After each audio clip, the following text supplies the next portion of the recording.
Let's bring in the panel for tonight. LNP MP Keith Pitt and former Howard Government Minister Gary Hardgrave. Fellas, welcome. Now, Keith, we've got a bit to get through, but I know you've been very outspoken when it comes to our climate commitments. What did you make over the fracas within the coalition, obviously coming to our targets and whether or not the coalition should be abandoning the Paris Agreement? Dutton has said that if he formed government, we'd do away with the 2030 target, but does it really go far enough? Well, the problem with all of this, it's got very Monty Python-ish. You know, my target's bigger than your target. Yep. Well, no, I'll get to my target before you get to your target. And it's all completely disconnected from reality. So how about this for a priority? We get back to doing what is in the interest of the Australian nation, not the United Nations. And we are in the middle of a cost of living crisis right now.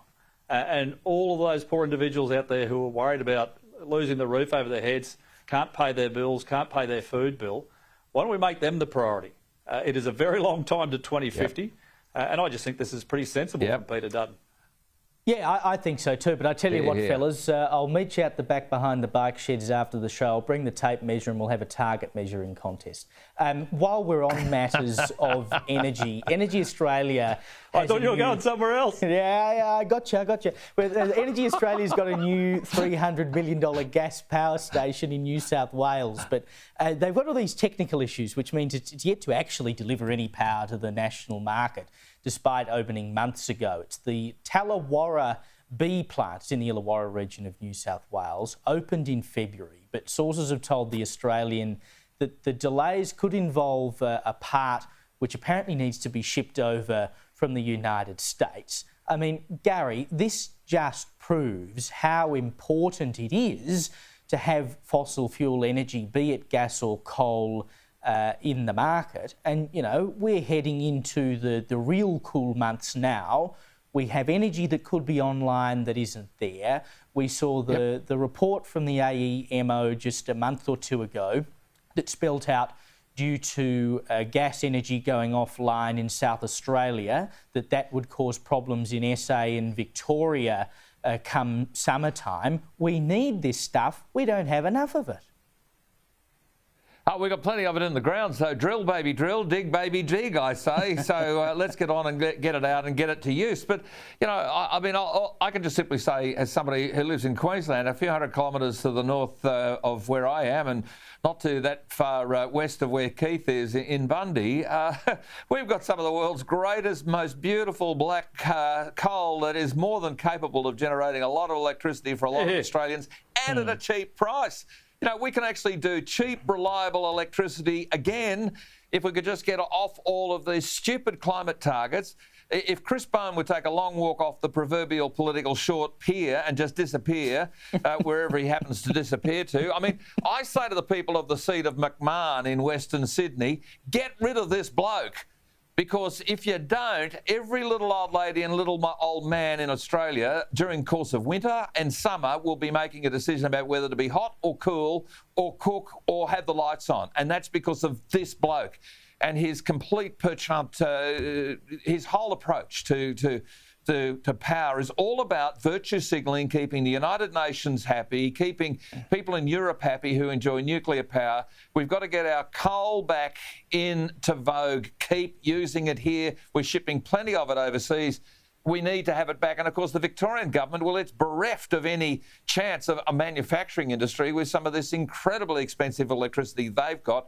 And one last point. Queensland used to have the world's cheapest electricity, and plenty of it. Now we've got some of the most expensive, second only probably to South Australia in the Australian context. Caleb, this has to change. Well, you say, Gary, though, the little old ladies and the little old men will be freezing. Look, let's not discriminate against the big old ladies and the big old men as well. I'm sure they do exist out there. They don't want to feel left out. And speaking of feeling left out, coal, as you were just talking about, you know, we keep being told there's no market for it here, there's no use for it.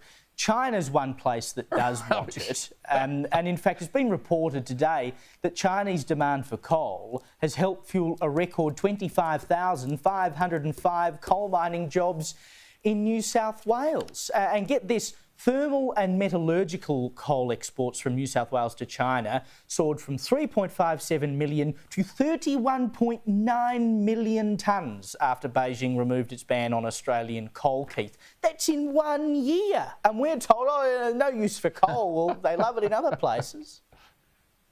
Absolutely. Well, they certainly love it in China because it's high quality. It gets delivered on time. It comes from a very renowned source. And guess what? It is our second biggest export commodity in this country, and it provides tens of thousands of people with direct jobs and hundreds of thousands with indirect jobs, and they're all using it. I mean, China's increase in emissions, their increase in 1 year is bigger than Australia's entire contribution. It is absolute economic self-harm, and we've got to get it back under control, and we are competing with them. Look at what happened to SPC last week with orders from Woolworths cut. They're going to get their 2 fruits from China.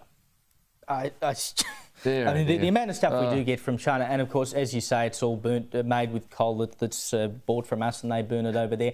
And of course, all the solar panels that we have sent over here from China. I mean, what do you think they were using to make them over there? Goodness sake!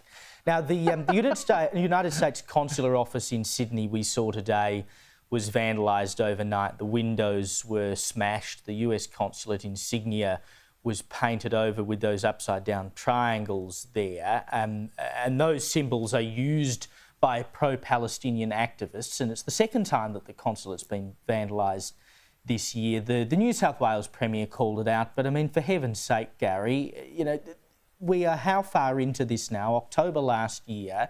This stuff keeps happening because no one has really stood up to stop it. And in the last 5 minutes, the Prime Minister seems to have woken up a little bit and had a fight with the Greens last week. But seriously, too little, too late, and this is what we get.